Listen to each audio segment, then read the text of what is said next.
Sejahtera. Sorry, maybe in English. To Brastagi, Medan, Mr. Rector to North Sumatra. Good morning, ladies and gentlemen, and authors, success and prosperity.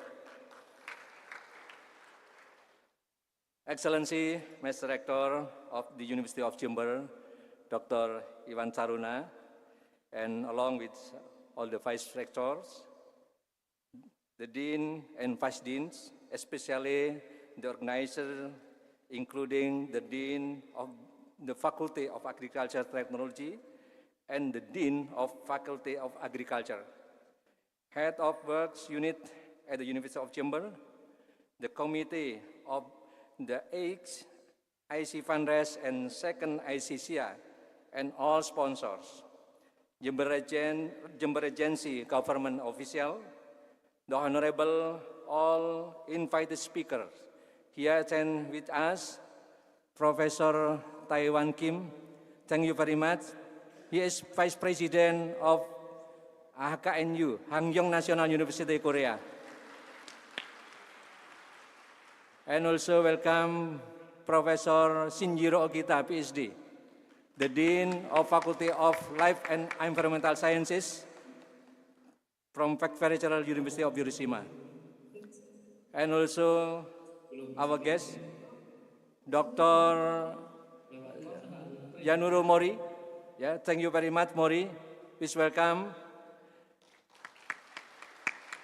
And also Dr. Mah Yausen. Thank you very much from Unimas, University Sarawak, University Malaysia Sarawak. And also here attend with us, Dr. Fafali from Chiang Mai University. Yeah. And then also come with 6 number, Dr. Iva from University Malaysia Terengganu. Terengganu, WMT, please stand up. Terengganu, from Terengganu. Yeah. Yeah. And then from SGU also, 7 orang, ya, 7 participants. Thank you very much. Yeah. And also join online, Professor Susan from Australia. And also from Professor Patricia Rayas Duarte from Oklahoma State University, and maybe others, yeah, I cannot mention one by one. And also all participants came from various regions and in Indonesia and also various countries.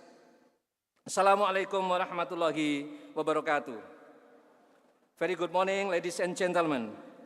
First of all, let us express our thanks to the presence of Allah Subhanahu wa Ta'ala, who has given us the ability to organize this event and attend it.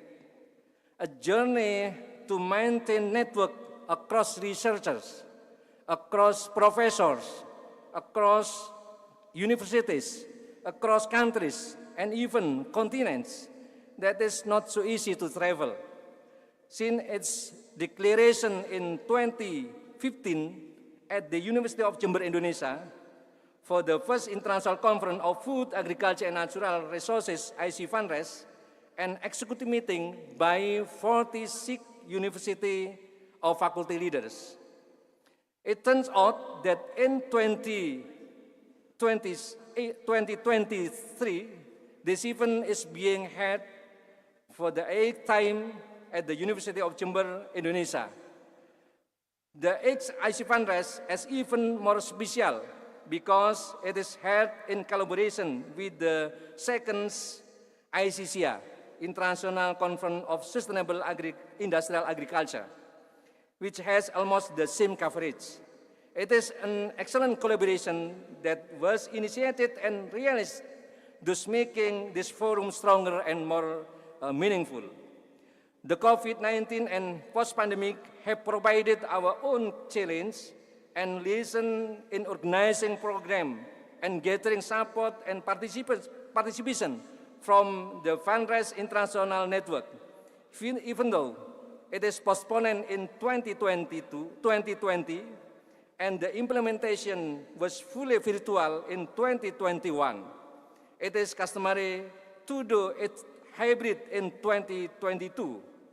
in 2023, it will basically be held offline while still accommodating requests from speakers who for special reason really cannot attend offline. Despite the pandemic, the current number of institutions that are members of FANres International Network has increased from 46 in 2025 at the 2022 FANres Executive Meeting to 69 member university or faculty. In fact, we continue to maintain the International Journal of FANres, or IG FANres, which we created in 2020. Currently, it has produced 11 published editions, or has recently published 3 editions per year, which is currently up to volume 4 and issue 3. Hopefully, it will be available soon, submitted for Scopus indexation. Thank you, Pak Prof. Bayu Taruna and team. Yeah. The 8th IC FANres and the 2nd ICCR with the theme on innovation, technology, and natural resource management on industrial agriculture to accelerate SDGs achievement. We had with multi-parties collaboration within the University of Jember, which include the Institute for Research and Community Service, the Faculty of Agriculture Technology, and the Faculty of Agriculture. Terima kasih Pak Dekan FTP dan semua wadek yang begitu solid, ya, dan juga Pak Dekan Pertanian, ya, terima kasih banyak dan tim. Therefore, as President of the FANres International Network, I would like to express my thanks to the Mr. Rector. Thank you very much, Pak Rector. Extraordinary support for this FANres. Vice Rector, Dean, and Vice Dean, and especially the Dean of Vice Dean and Vice Dean of the Faculty of Agriculture Technology and the Faculty of Agriculture. The leader, including Secretary of Research and Community Development Institution, the entire committee, especially Bapak Dr. Rondi. Thank you, Bapak Dr. Rondi. But he always said that the chairperson, not him. Chairperson is Butriana. Thank you, Butriana. But Butriana also said bahwa the chairperson is Pak Rondi. Yeah. So I think better was a couple, yeah, couple. But a partner in FANres and partner in not in household, ya. Jadi couple di dalam kepanitiaan tapi bukan couple di rumah tangga, ya. Because it's them had their own partner. And also all committee, yeah, thank you very much. The entire committee along with work partners and Jember Region Government, Pak Bupati dan seluruh jajarannya yang juga mensupport acara gala dinner dan seterusnya, ya. As well as Indonesian Coffee and Cocoa Research Institute, Puslit Koka, which is pleased to also welcome field trips for our guests. And then appreciation which also expressed to the FANres executive member for the dedication and loyalty in working with the FANres network. To all speakers and participants for their contribution, we also convey our appreciation to all sponsors who have provided extraordinary support, including PT Ajinomoto, Pak Yudo, terima kasih, dan tim yang mensupport, Senyum Media, PT Mitra Tani, Maena, Primadona, and all sponsors, I cannot mention one by one. Hopefully, this conference will bring benefit and blessing in thinking that support food security and sustainable industrial agriculture for the country and the world. Before I close my speech, let me to rhyme. Rhyme adalah pantun, ya. Izinkan saya untuk berpantun. Bisa dijawab, oke, ya, biar semua tahu. Oke, ya. Apabila kulit terluka, sudah pastilah mudah obatnya. Namun tatkala hati yang tergores, sulit sembuhlah kiranya. Janganlah berduka apabila artikel ditolak penerbitnya. Ikuti konferensi dan FANres, perbanyak kolega dan raih manfaatnya. Ya, kira-kira ya dalam bahasa Inggris karena ada tamu kita asing ya. If the skin is injured, it is definitely easy to cure. But when the heart is scratched, it is difficult to heal. Don't be sad if the article is rejected by publisher. Take part in the SIA and FANres conference, make more colleagues, and get the benefit. The 59th anniversary of the University of Jember, hopefully it will be even more successful and more global. Dirgahayu Universitas Jember yang ke-59, semoga makin jaya dan mendunia. Enjoy the productive conference in University of Jember and enjoy Jember. Thank you very much. Wassalamualaikum warahmatullahi wabarakatuh. Waalaikumsalam warahmatullahi wabarakatuh. Thank you to Professor Yuli Witono.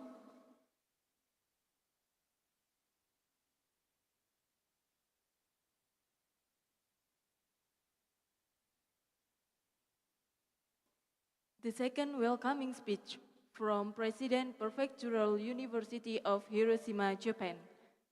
We'll showing the video from Japan. Mr. President of the Congress, ladies and gentlemen,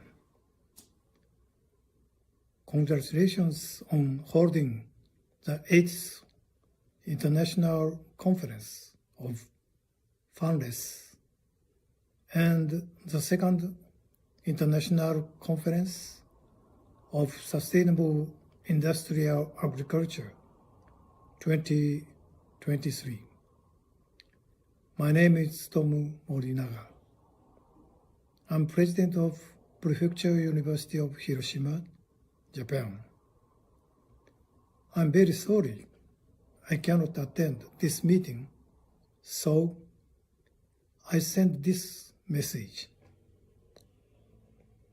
By the way, there are many troubles occurred in many places of the world now.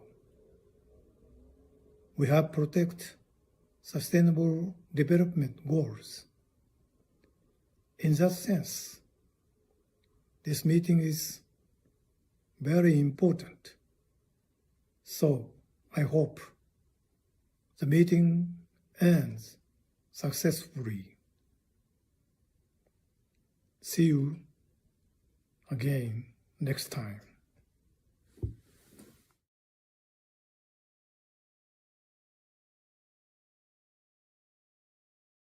University of Jember. Please welcome to Dr. Iwan Taruna.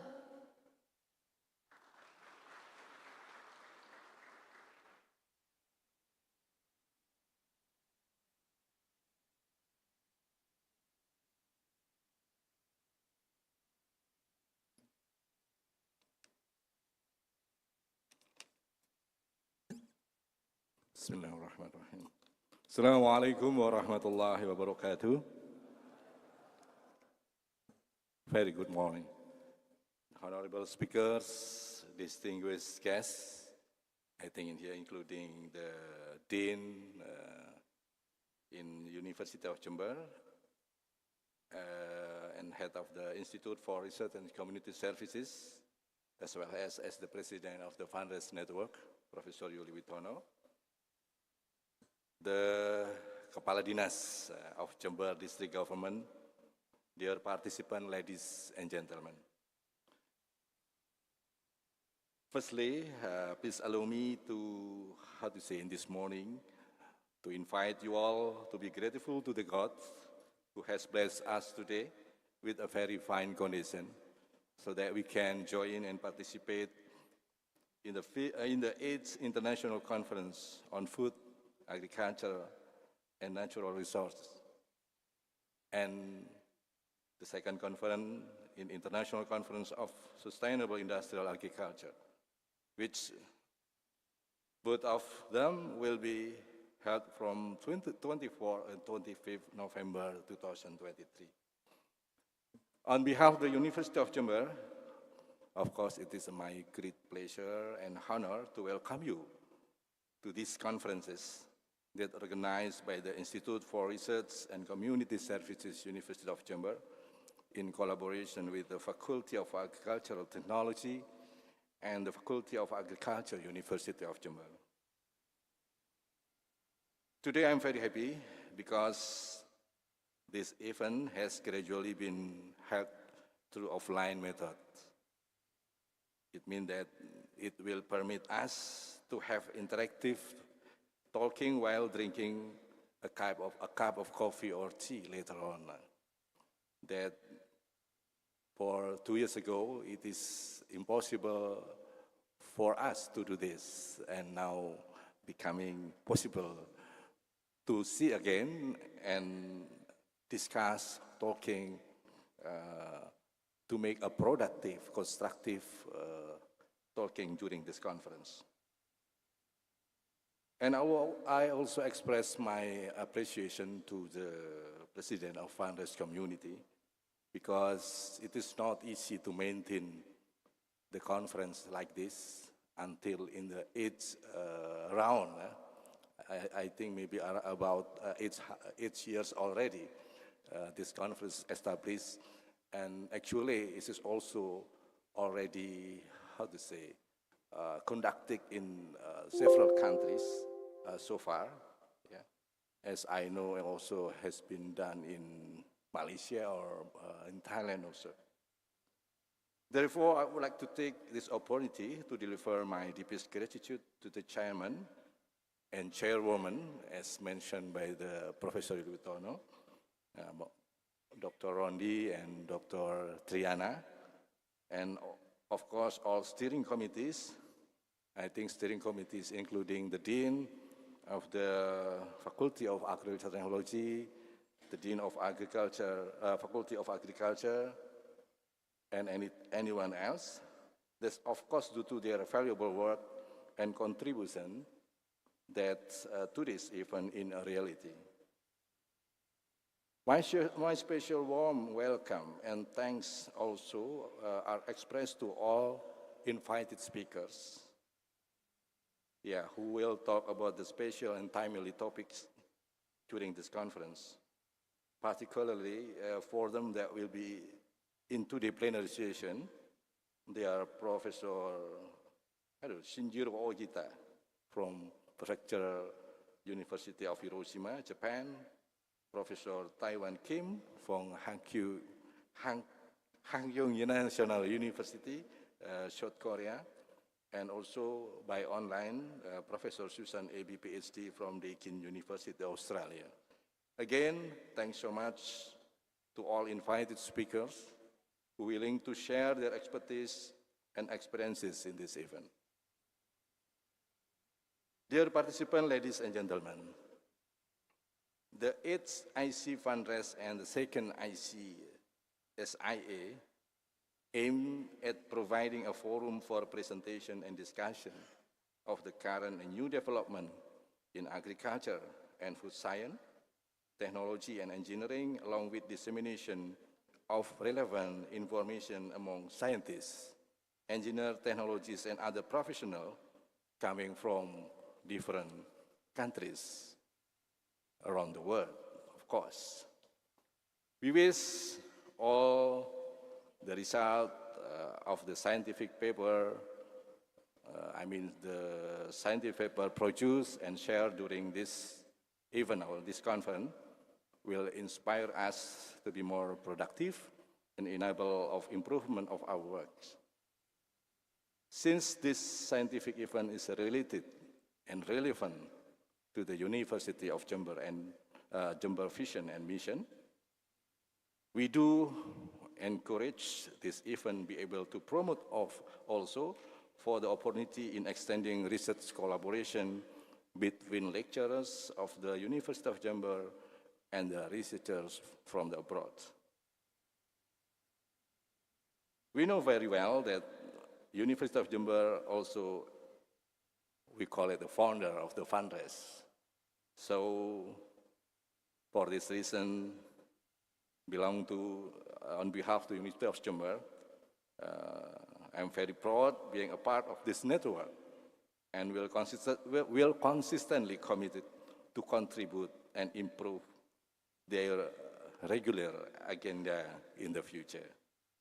By this, we may accelerate the University of Jember efforts in realizing its long-term goal toward a world-class university. And finally, we would like to express our sincerest thanks to the sponsor for their very valuable support to this conference. Last but not the least, again, on behalf of the University of Jember, I'd like to sincerely apologize should there be any inconveniences that occurs before, during, and after this event. By initiating Bismillahirrahmanirrahim, I officially declare that the fifth IC FANres and the second IC SIA are open and started. Thank you. I wish this event successful and enjoyable. Wabillahi taufiq wal hidayah. Wassalamualaikum warahmatullahi wabarakatuh. Waalaikumsalam warahmatullahi wabarakatuh. Thank you to Dr. Iwan Taruna.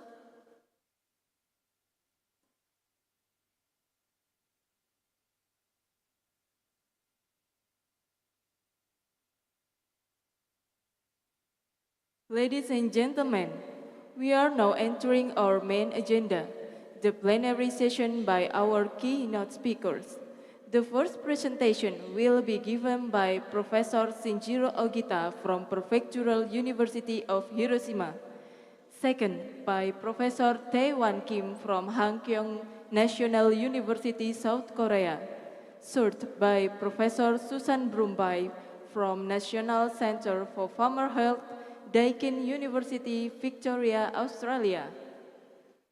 The plenary session will be moderated by Dr. Jayus from University of Jember. Please welcome to Dr. Jayus.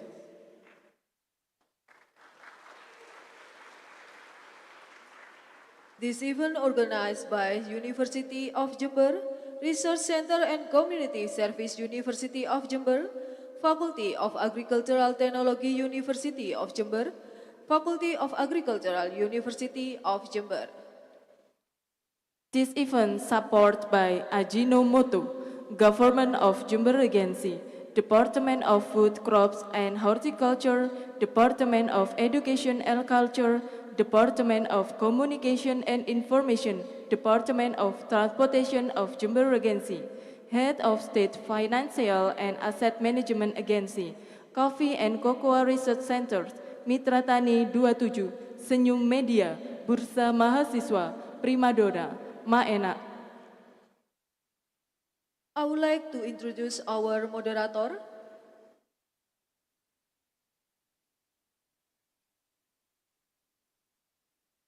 Please, operator.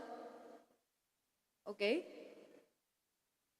Affiliation Associate Professor at Study Program of Agricultural Product Technology, Qualification Engineer Degree, University of Jember, Indonesia, Dr. PhD Latrobe, University, Australia, Research Interest Food Microbiology. To Dr. Jayus, time is yours.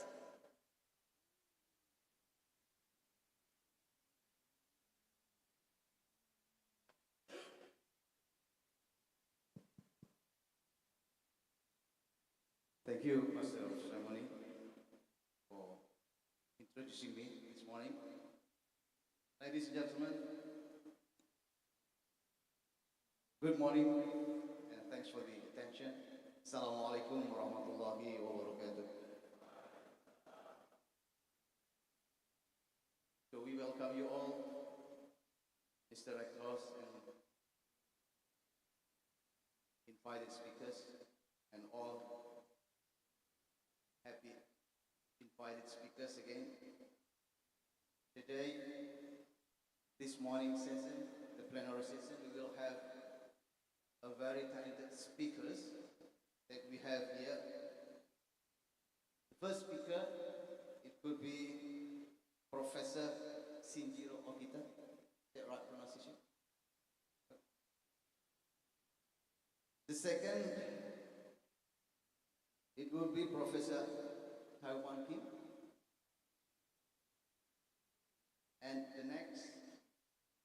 will be Professor Susan Bromby. Okay, before we start with the talk this morning, I'll introduce the very talented speakers this morning. The first is Professor Shinjiro Ogita.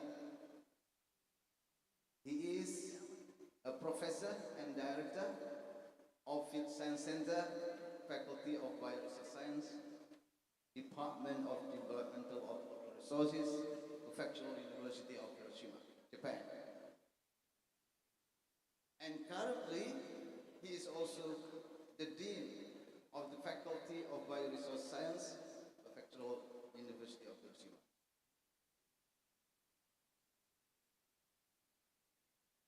His education background, it is the PhD in Agriculture at Tokyo University of Agriculture and Technology. And his specialization is actually in plant cell engineering. He is doing many research in plant cell culture and cell manipulation technique to control the growth and differentiation of resource used in our society. Okay, his research interest is also the establishment and provision of cell manipulation technology to freely select and design plant cell according to their purposes. And also, he has been scrutinizing and improve the growth and culture environment that increase the efficiency of plant growth and the material productivity of plant cells. He is also doing research on local issues and plant resources and recommendation for their utilization.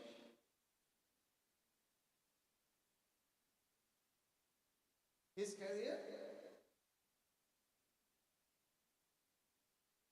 he did some postdoctoral activities with Ministry of Agriculture, Forestry and Fisheries Japan.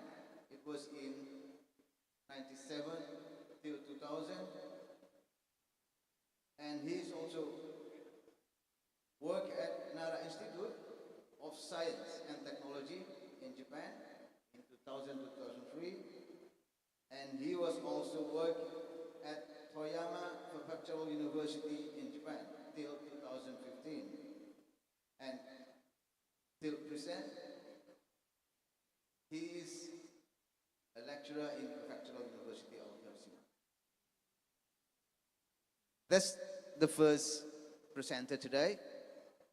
So without any further ado, I'll hand over the time, Professor Ogita. Your topic, it could be plant cellular agriculture, a new trend for food and material production. Time is yours.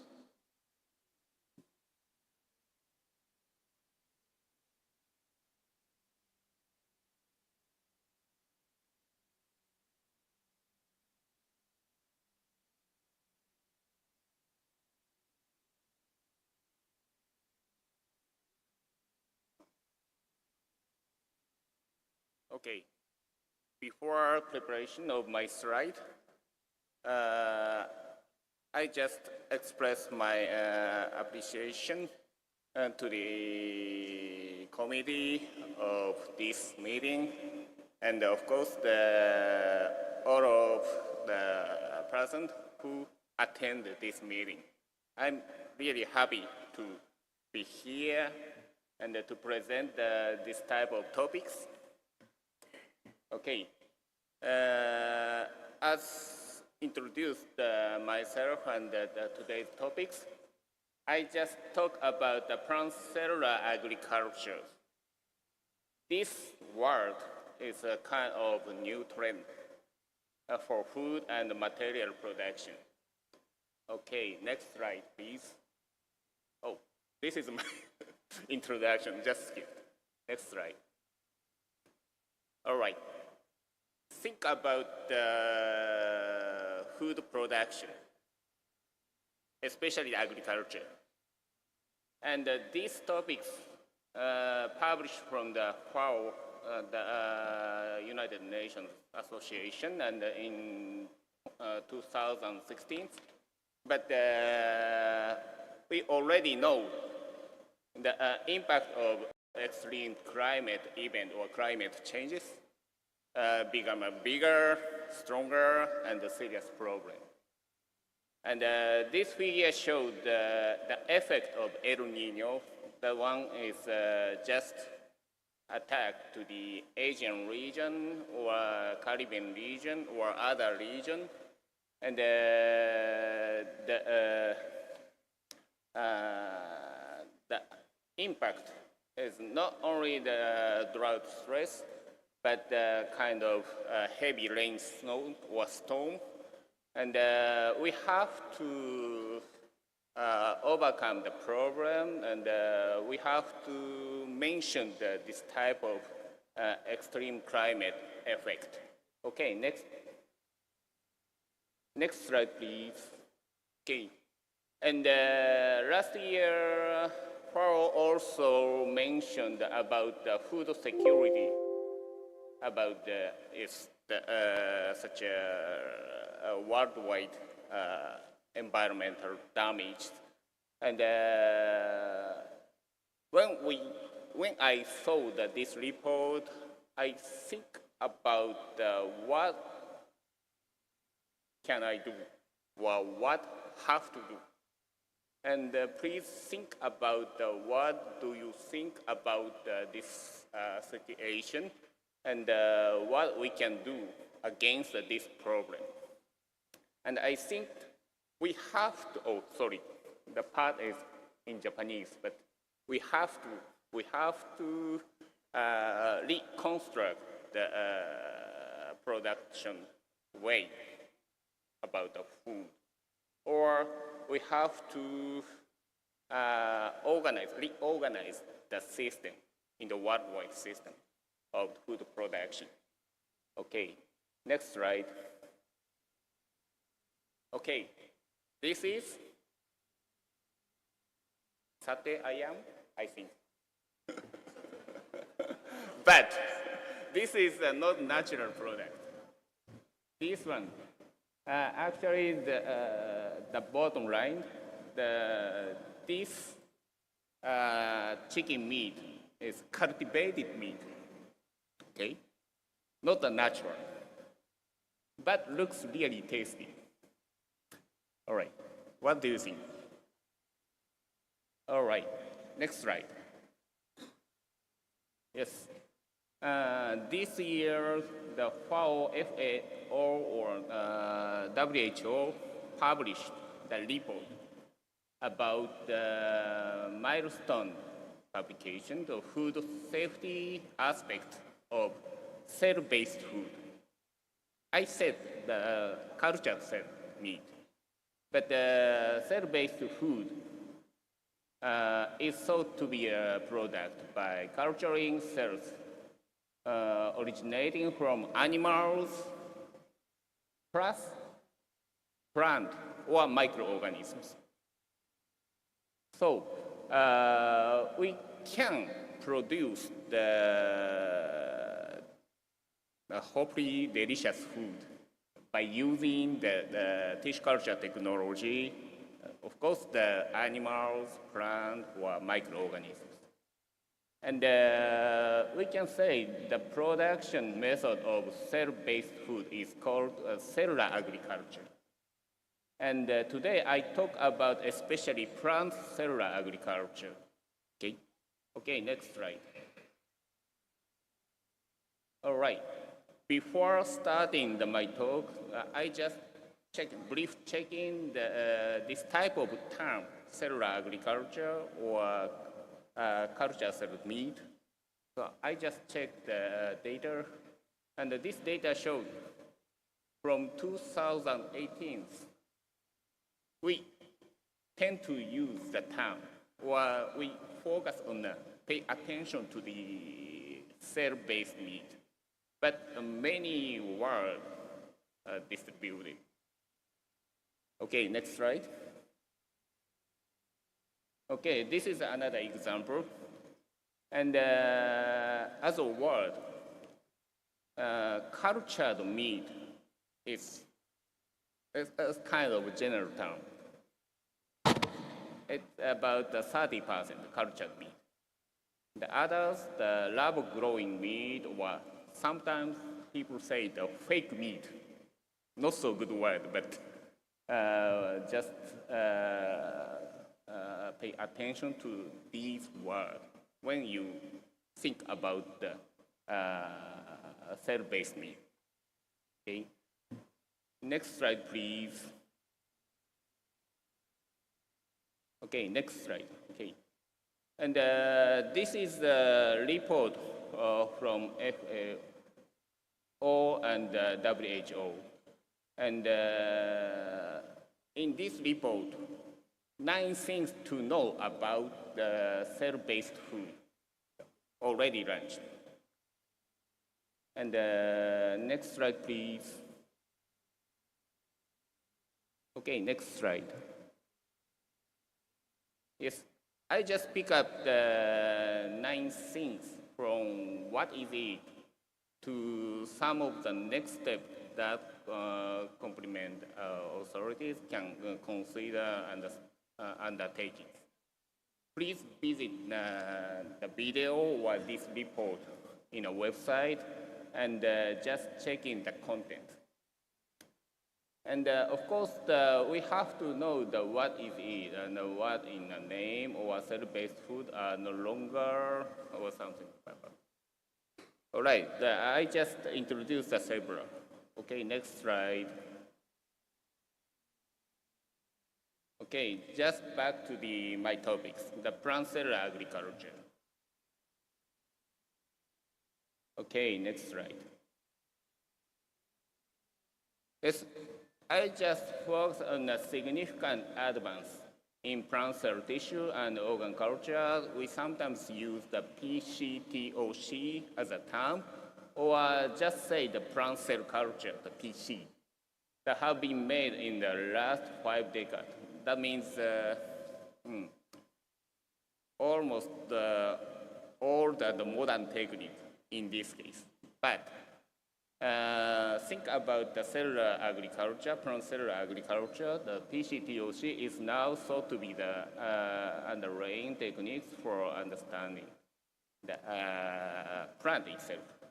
Or we can use this type of technology for establishing a functional or superior plant or plant cell itself as food, medicine, or natural resource. Okay, next slide. Okay, just click. This is just small video to introduce the cell culture or plant tissue culture techniques. This is the culture room of my laboratories, and you can see the plant itself or cultured cell itself. And this is a clean bench, laminar flow.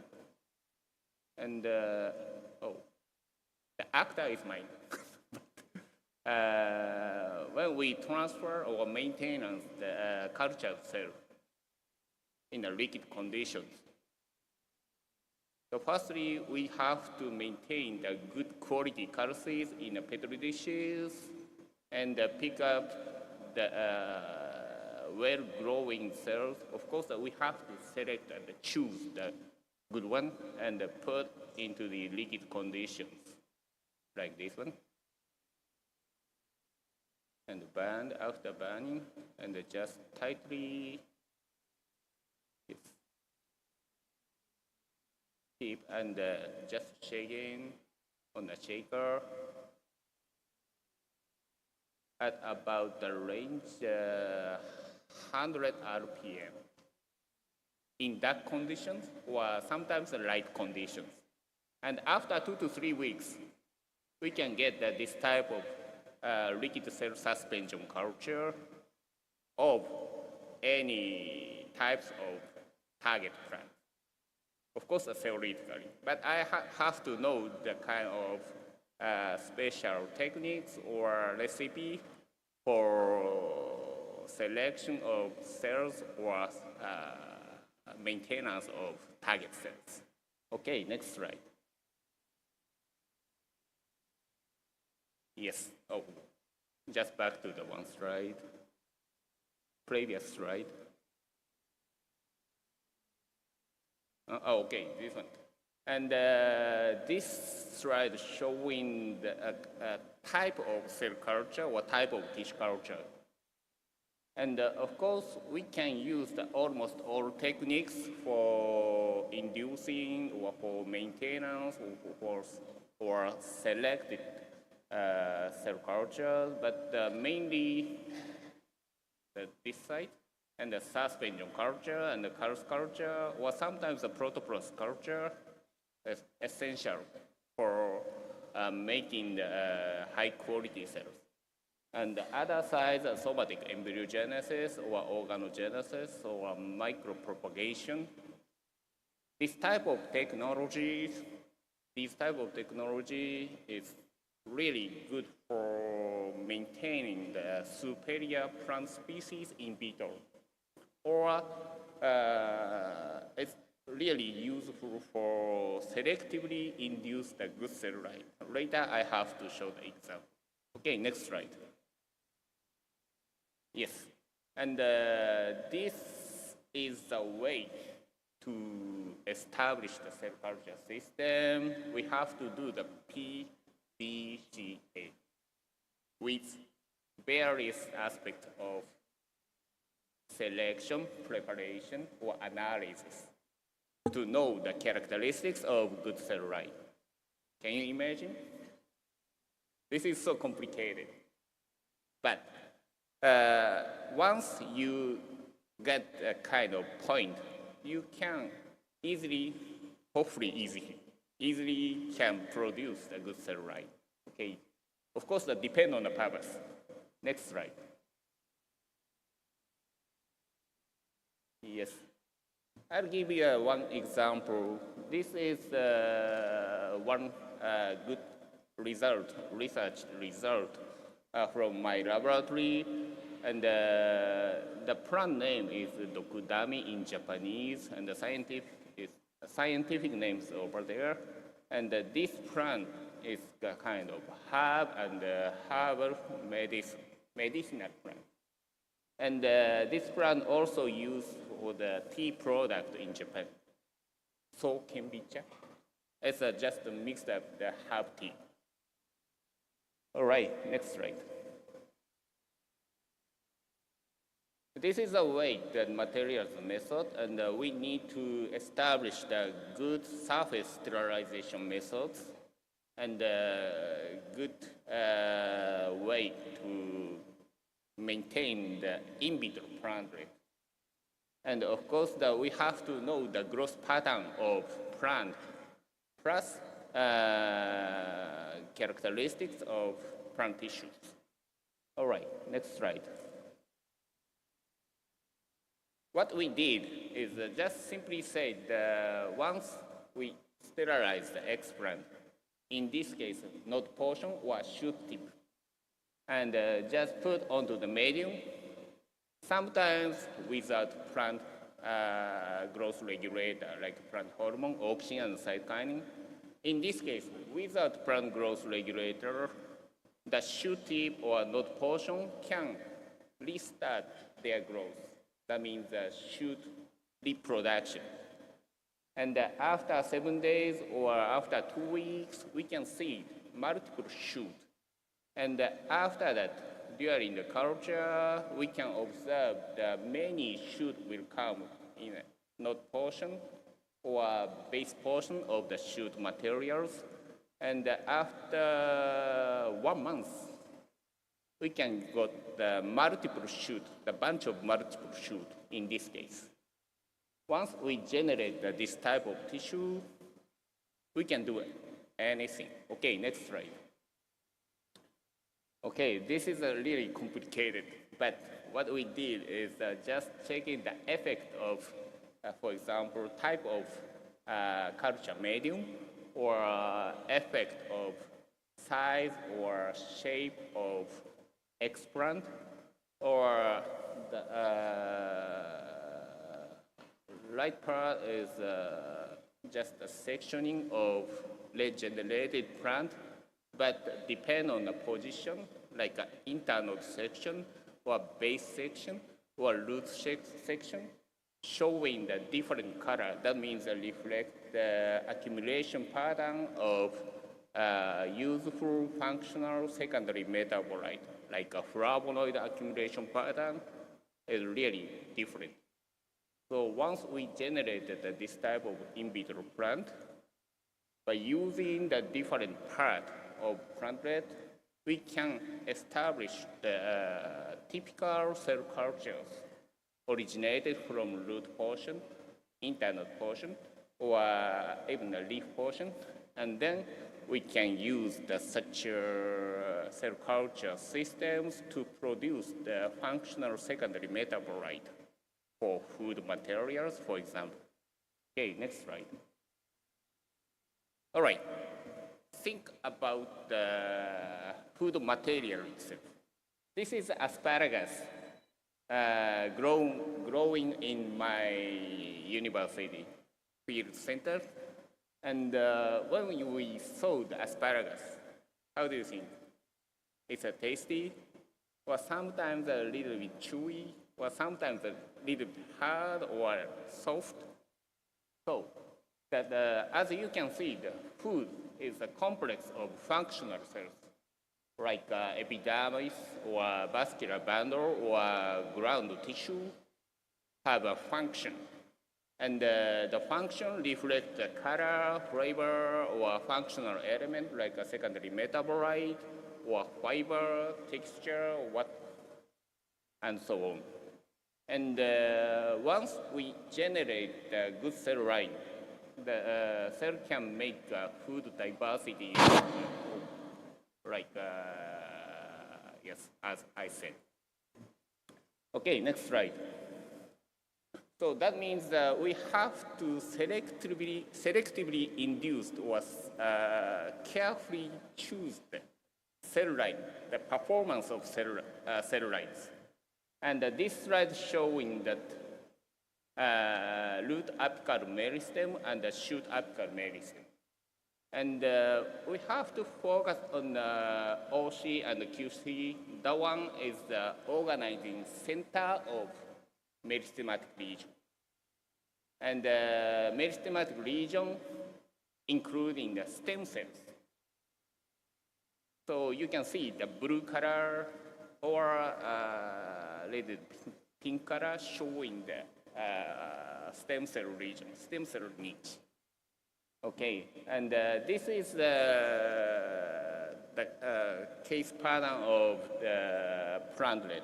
But when we thought about the selectively induced cell lines, we have to, well, we should check the existence of stem cell-like structure in a culture cell. Okay, okay, next slide. Next slide, please. All right. And when we check some references, the stem cell developmental potency is classified, theoretically classified like this: unipotent to totipotent. And of course, the unipotent, for example, a stem cell able to develop into only one cell or tissue type. So like epidermal cell become epidermal cell, or vascular bundle, that means a fiber cell, tracheal element, become a tracheal element, theoretically.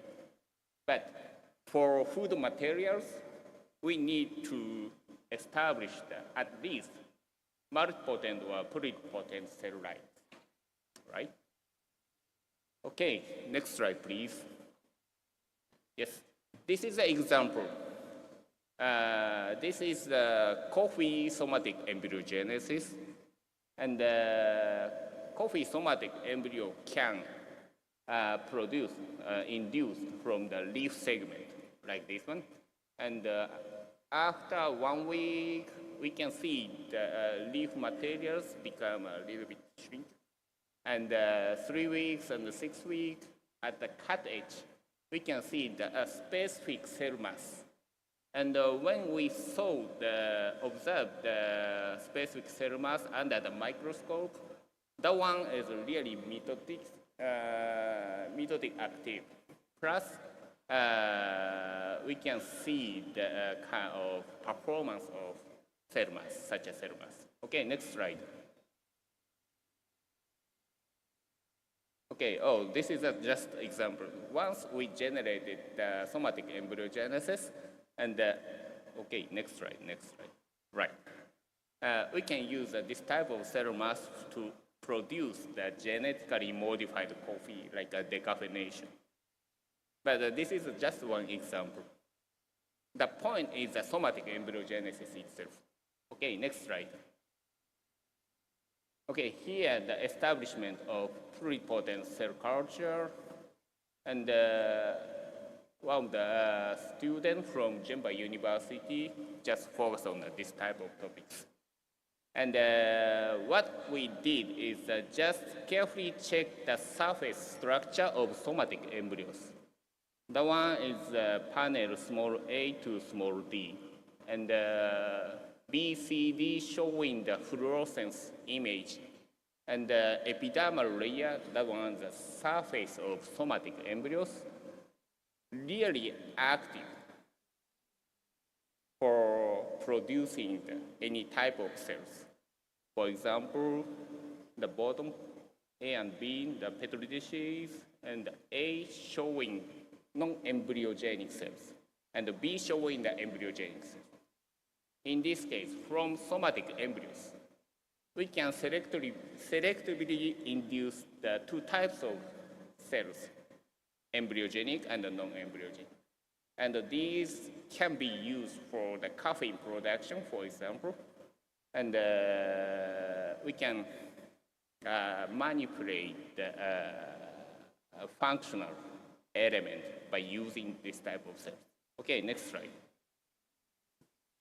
Right, and this is an example, another example.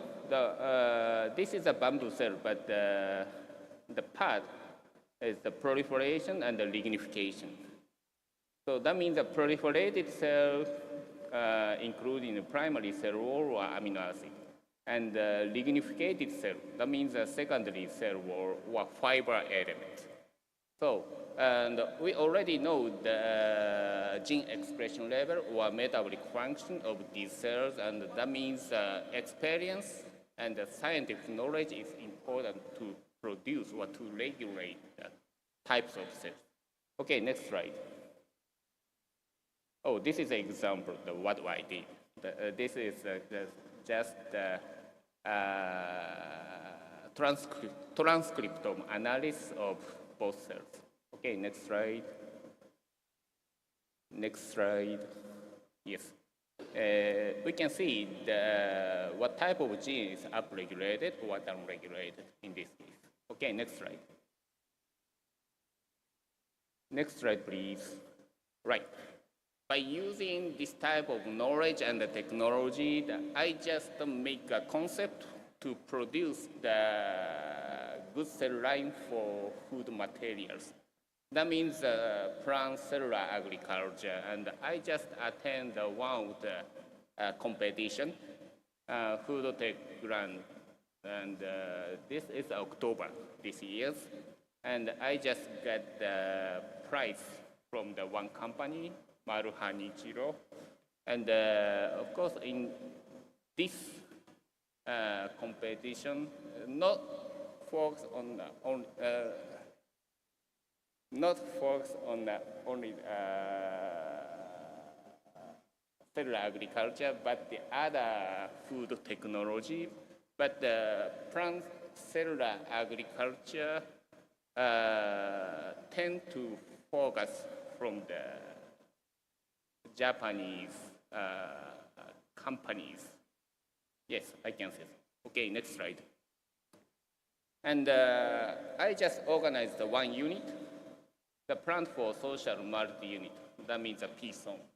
And our unit have a kind of technique to produce any types of culture cells from the target plant, and we can manipulate the function of the cell, as I mentioned.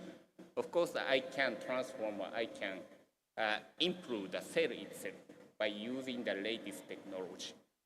And our unit, PSOM, just focus on the plant cell agriculture.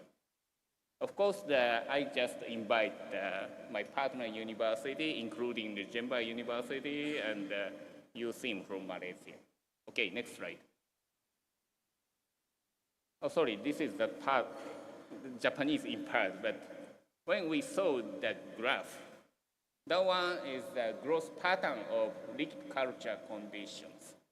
And that flask size is 300 milliliter, and the culture medium, the volume of culture medium is 100 milliliter. And during the culture period, about 14 days, that means 2 weeks. Within 2 weeks, the liquid culture cell just proliferated up to 80% or more than 80%.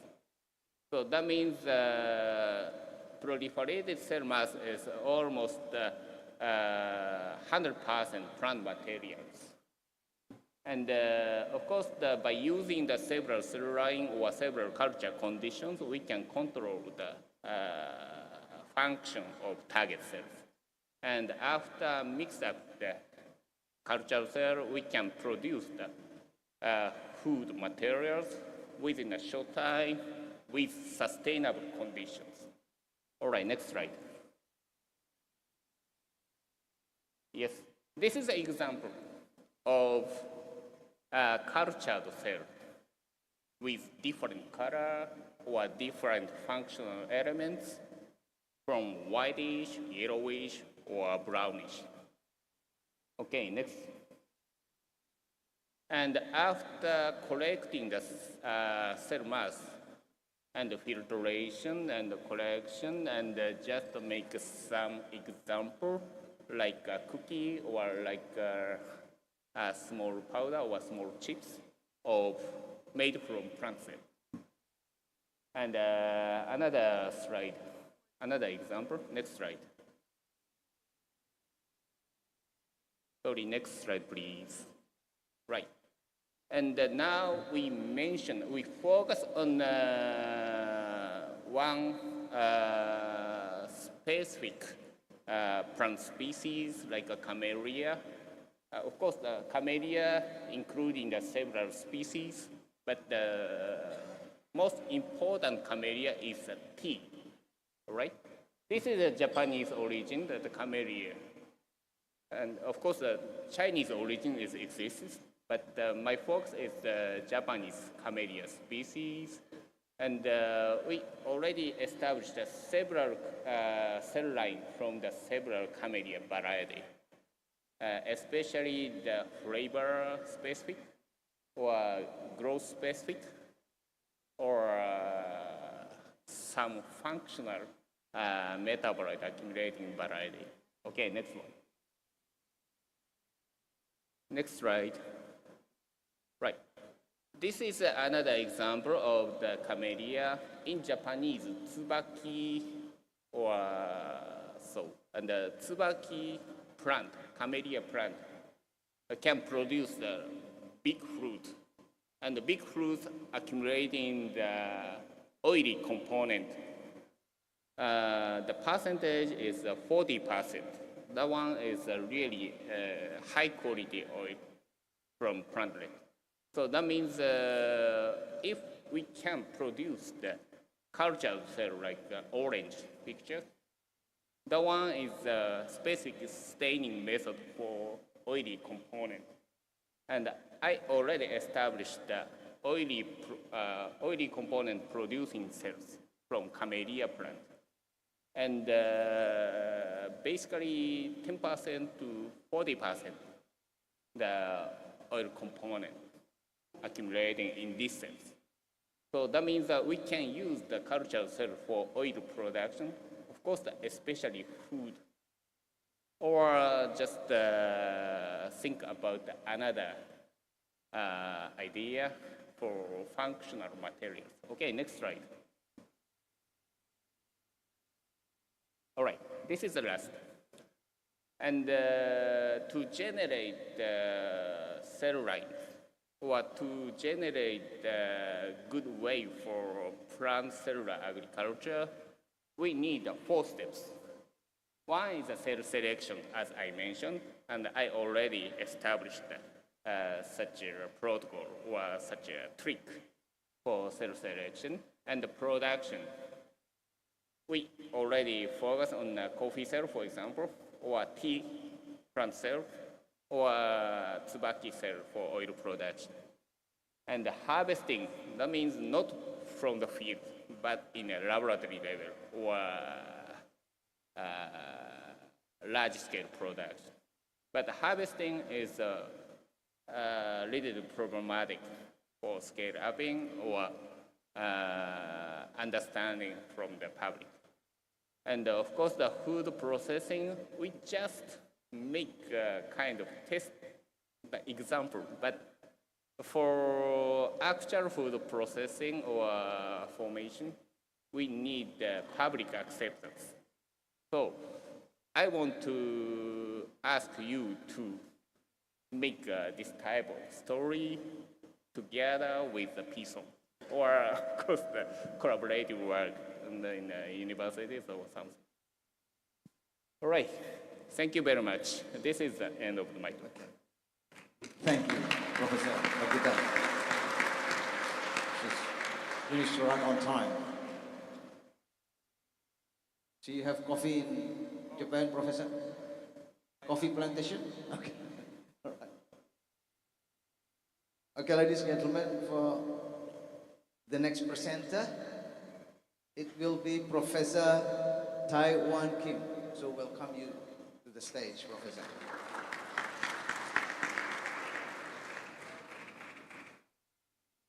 Before Professor Kim starts with his talk, I'd like to introduce him a bit about his professional background. Currently, Professor Taiwan Kim, he is the Vice President of Hangkyong National University, HKNU for Foreign Affairs. And he is also a professor at Department of Plant Life and Environmental Science, Hangkyong National University. His educational background, Professor Kim, he was graduated from Korea University in 1985, and for her master degree, he got it from the Korea University in 1987, and his PhD, he graduated from another university. It was University of Graz, Austria, in 1994. So his research and also his research instead and book published by him, he got plenty book published. In 2009, he published a book about medicinal plant in Korea, and also Encyclopedia of Medical Plant in Korea in 2008. And I'm gonna read the last, the first book published by him, it was about basic and application of soil fertilization in 2003. And he published a lot of publications, mainly focused on proteomic evaluation of adult of Rhizoperta dominica, resistant to phosphine. And also, he published this in environmental toxicology and pharmacology. He also got a few patents here about bioethanol production using Thypa species.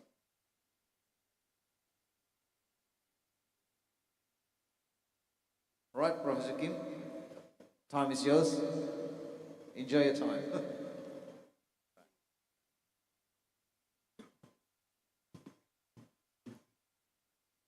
Thank you. Yeah. I thank you your honorable invitation in Jember, University of Jember. So I'll present today. I'll present some conceptual and very short photochemical analysis. So recently I have interesting on the analysis of non-destructive analysis. This method is not this method is inexpensive method, very cheap, and so today theme is analysis of spectral vegetation index of radish according to nitrogen level. According to fertilizing, the plant has absorbed nitrogen. It's clear. This method is applied to radish, but also not only radish, but also almost all plants. Okay, so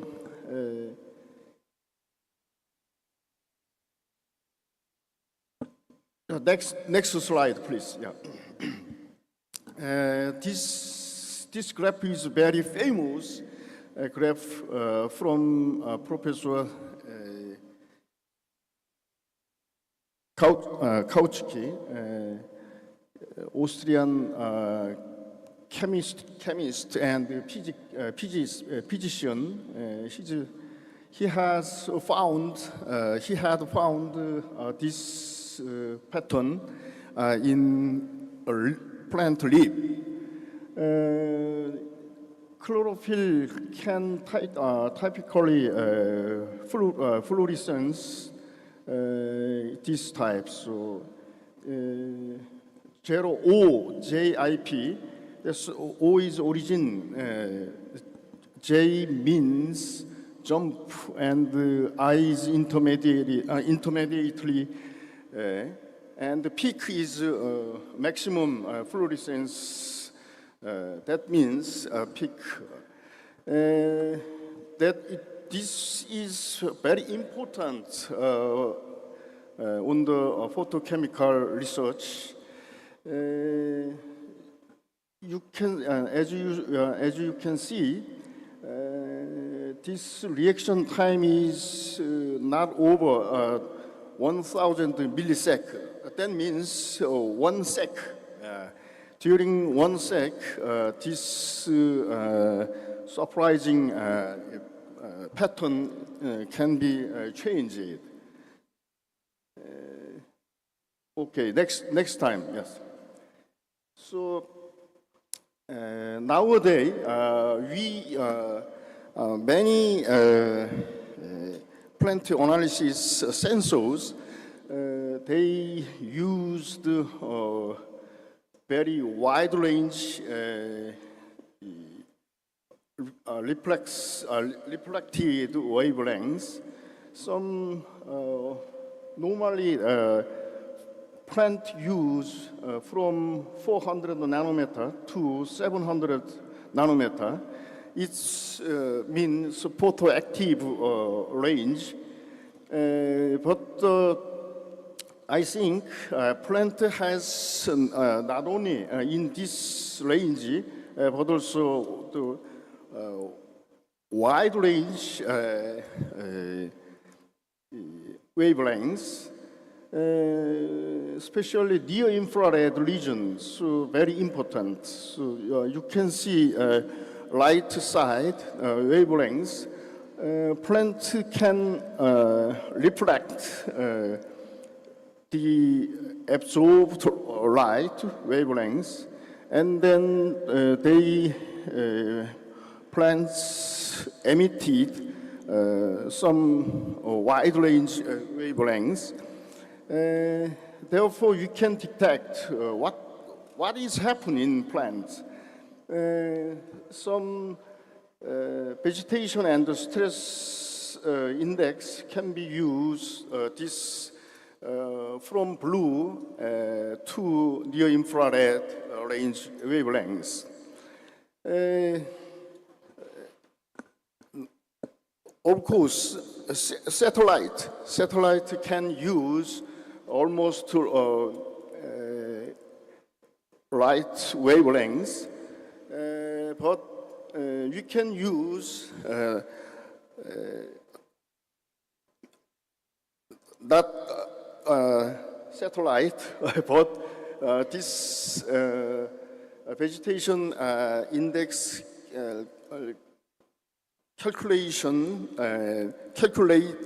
calculatable method.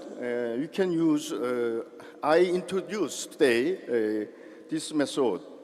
As you see, about in near infrared regions, you can detect water stress and plant disease. I have applied to Mongolian desert plants, very sensitive method. And so short wave, mid wave, and long wave, these regions maybe community, telecommunity engineering used to that range. Okay, so next slide, please. These equipments you can use normally. The left side is chlorophyll fluorescence camera. We can detect the plant directly. You can imagine. You can make image whether the plants are healthy or not. You can directly you can imagining. And the second is clip method, so-called Professor Kauchiki. OJIP graph can be calculated with this apparatus. As you see, plant leaf is located in on the clip, and you can measure the OJIP parameters. And the third is, as you know, the drone. Drone can be also equipped with some hyperspectral instruments and chlorophyll fluorescence instrument and so on. I think that a drone method can be used normally for vegetation, how vegetation is, whether vegetation is healthy or not, disease or not, and stress such as water stress and temperature stress and so on. Yeah. And last is a polypen, a very cheap instrument, but very powerful. That can you can get the data ranged from about 700 nanometer to 3,000 nanometer. It is not expensive, and we can use this is you can match the data from satellite and satellite to surface ranged plants grown in field. Okay, so two chlorophyll fluorescence instruments can be used in laboratory, and right two instruments you can use in field. Next slide. This is parameter. So left is fluorescence data. So conceptually, left to ABS per CS, that means light absorption flux per cross section, so-called chlorophyll fluorescence. And second important index is trap per CS. That is that means trapped energy flux per cross section, and ET2 zero, that means electron transport flux per cross section.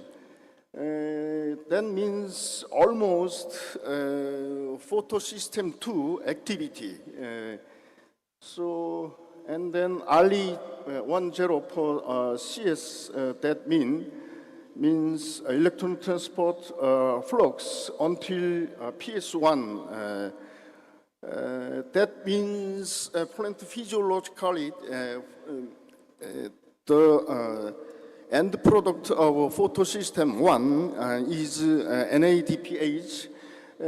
You can calculate and you can have a model very effective efficiency until to NADPH production. So last DI 0 per CS, that means displaced energy flux per cross section. That means absorbed photons on leaf. You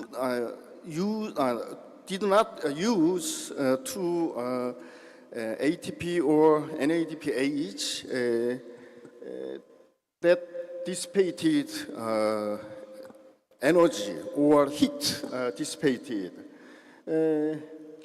Okay, and then performance index, that is above mentioned indices can be calculated last PI ABS. That means the performance index for energy conservation from photons absorbed by photosystem 2.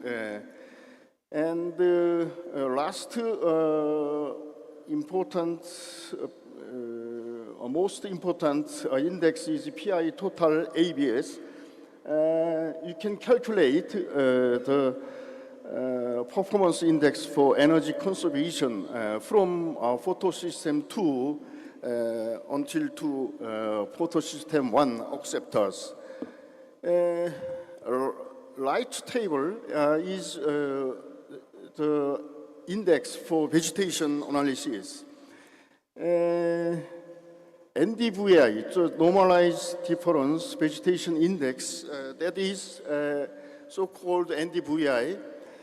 Professor Laus, he has found, he has thought a plant has absorbed red light, but not very usefully red light, but near infrared light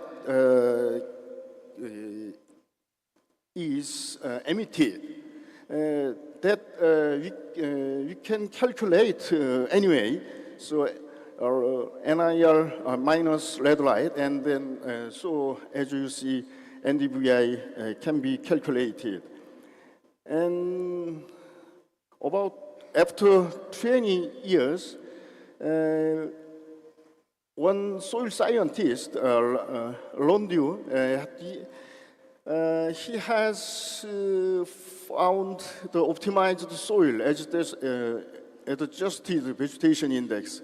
That means soil can also emit red light and infrared. Therefore, we can something optimized. We must optimize the index, and normalized phaeophytinization index is also very important. So-called MPQI is that means chlorophyll is degraded to phaeophytin. We can estimate phaeophytin. That means MPQI. So, and PRI is very important. Satellite, agricultural satellite use also this parameter. And normalized pigment chlorophyll index is also MPCI. We can use this index. Structural intensive pigment index was also calculated, Professor Panelists. And lastly, renormalized difference vegetation index is also found by Professor Braun group. Okay, so we can, anyway, we can measure and calculate very simply and with very cheap instruments. So next slide, please.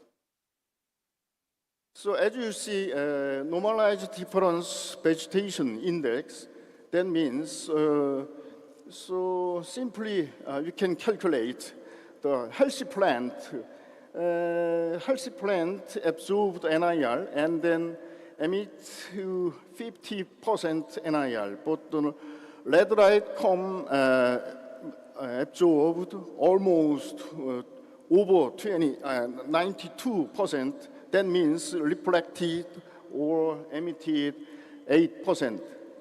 That means normalized vegetation index 0.72.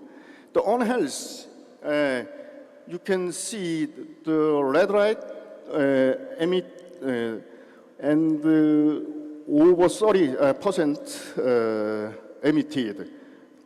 That means shortly, plant cannot photosynthesis. Okay, so on health plants NDVI value is 0.14. Yeah? So next slide, please. Yeah. This is a PRI image. You can imagine, you can make imaging PRI that is after drought stress, 20 minutes after 20 minutes, and the right figure is after 6 hours. As you see, very simply, you can determine where this plant is stressed or not. Okay, next slide, please. Therefore, normalized difference vegetation index, NDVI, we can assess vegetation density and photosynthetic activity. And the normalized phytoplankton index, you can calculate the, that is a chlorophyll degradation, and importantly, early stress detection. You can use this stress. And the PRI is not only photosynthetic activity, but also something plant stress determination. Next slide, please. Yeah. So that is fertilization with nitrogen. So radish normalized in Korea. So 234 kilogram per hectare is normal fertilization dosage, but twofold higher fertilized plant. We have compared zero or normal and twice fold fertilization. So, and okay, next slide, please. As you see, the normal fertilized plants has high productivity, and twice fertilization, yes, it's not maximized, yeah, reduced productivity. So, next, please. Next slide, please. Early stage, we can measure the OJIP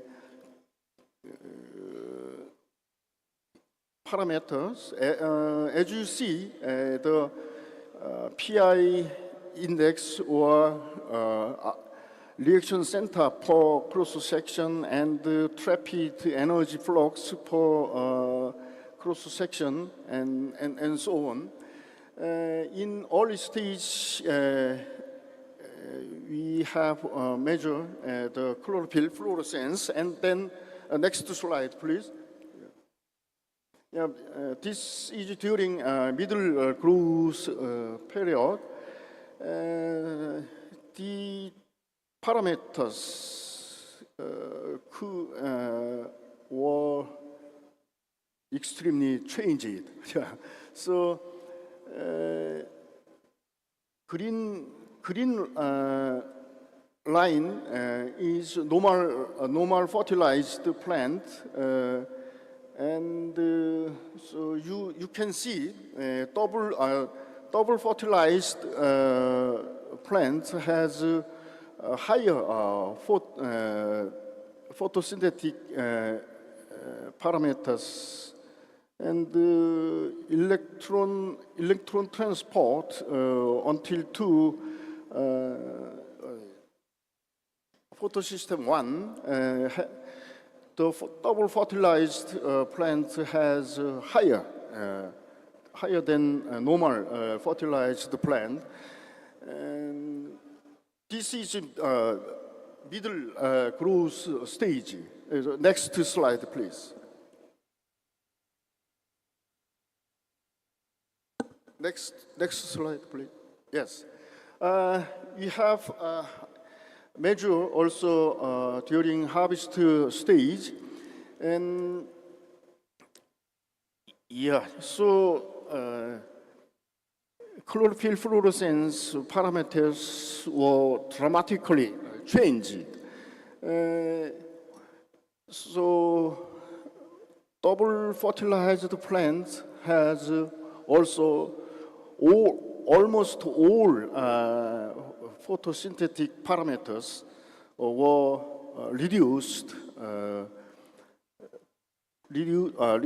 by fertilization, and but DI for cross section, that means heat energy dissipated flux were higher than normal fertilized plants. So, yeah, as you see, we can measure the photosynthetic activity with very cheap instrument, and you can determine that there is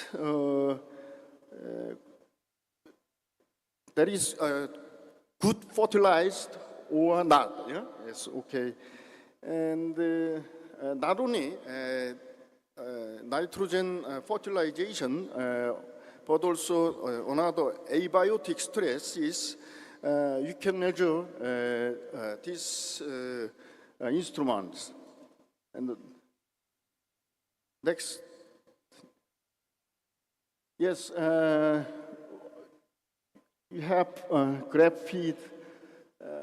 Yeah, so middle is ET20 per cross section. That means whether the photosystem 2 is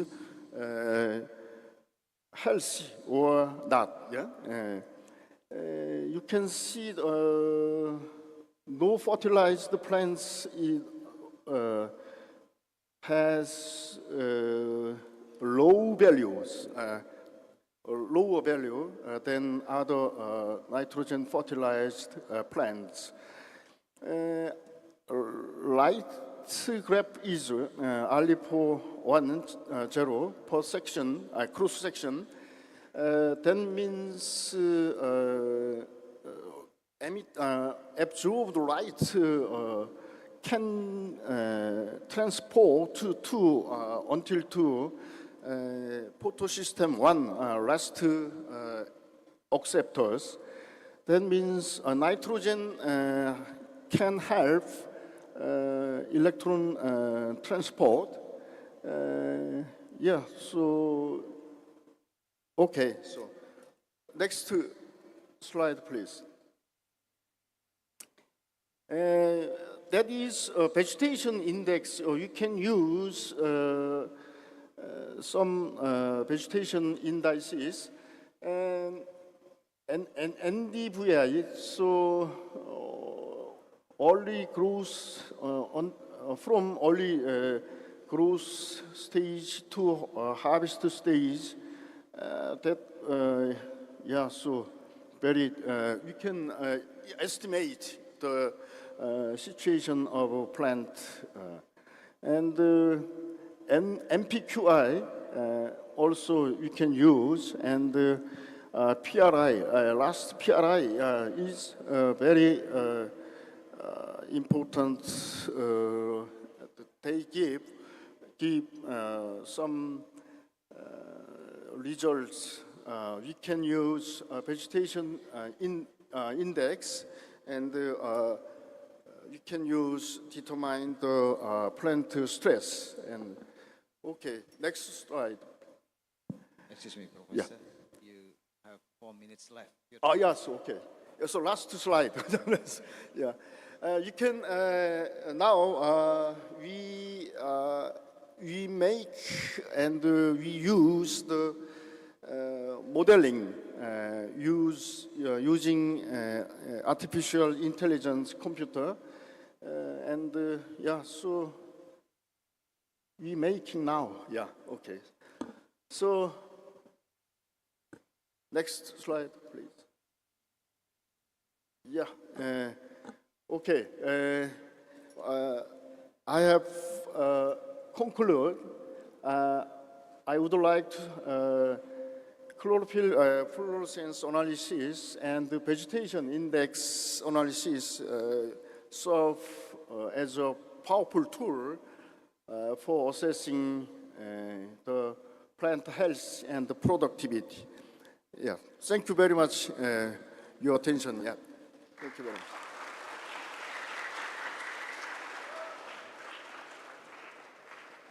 Thanks, Professor Kim. You can come back to the chair. Ladies and gentlemen,